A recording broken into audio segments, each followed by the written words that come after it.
Railway exam को देखते हुए आप सभी के लिए लेकर आ रहे हैं हम लोग ऐसी सीरीज जिसमें मैं रेलवे के सारे कॉन्सेप्ट आपको इन शॉर्ट्स के फॉर्म में आपको प्रोवाइड कराए जाएंगे।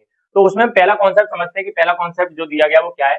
तो कॉन्सेप्ट है वो टाइम एंड वर्क टॉपिक से लिया गया है। तो समझते हैं क्वेश्चन क्या है कि ए और बी किसी कार्य को एक्स डेज में करते हैं, ठीक है। और जो ए है वो ए और बी द्वारा जितने दिन लिए गए हैं उनसे स्मॉल ए डेज एक्स्ट्रा लेता है। अब जो बी है वो ए और बी द्वारा जितने दिन में कार्य किया जाता है उसमें स्मॉल बी डेज एक्स्ट्रा लेता है, ठीक है। ये आप समझ गए होंगे क्वेश्चन की फॉर्म क्या है। अब मैं बात करूंगा इसमें क्वेश्चन में जो पूछा जाएगा वो पूछा जाएगा कि एक्स की वैल्यू फाइंड कीजिए।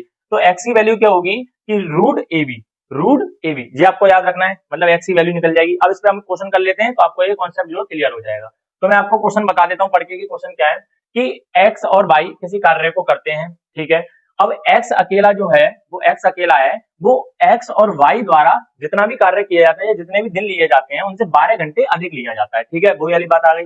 अब बात करते हैं कि जो वाई है वो अकेला एक्स और वाई द्वारा जितना भी टाइम लिया जाता है जितना भी डेज लिए जाते हैं उनसे 27 घंटे अधिक लिया जाता है, ठीक है। जो 27 घंटे अधिक लगते हैं किसको लगते हैं, ये वाई को लगते हैं। समझ में आ गई होगी।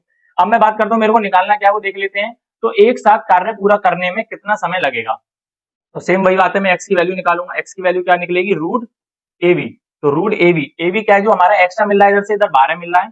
तो मैं 12 इंटू इधर कितना है, वाई को कितना लग रहा है, तो ये हो जाएगा 27 इसका, ठीक है। अब मैं अगर 27 का 12 का मल्टीप्लाई करूंगा तो मेरे पे क्या आ जाएगा 324। इसका स्क्वायर रूट क्या होगा 18, तो 18 घंटे इसका क्या हो जाएगा आंसर, ठीक है। तो आई होप आपको ये कॉन्सेप्ट समझ में आ गया होगा। इसी तरीके से मैं आपके लिए कॉन्सेप्ट लाता रहूंगा। तो मिलते हैं नेक्स्ट शॉर्ट में। Thank you.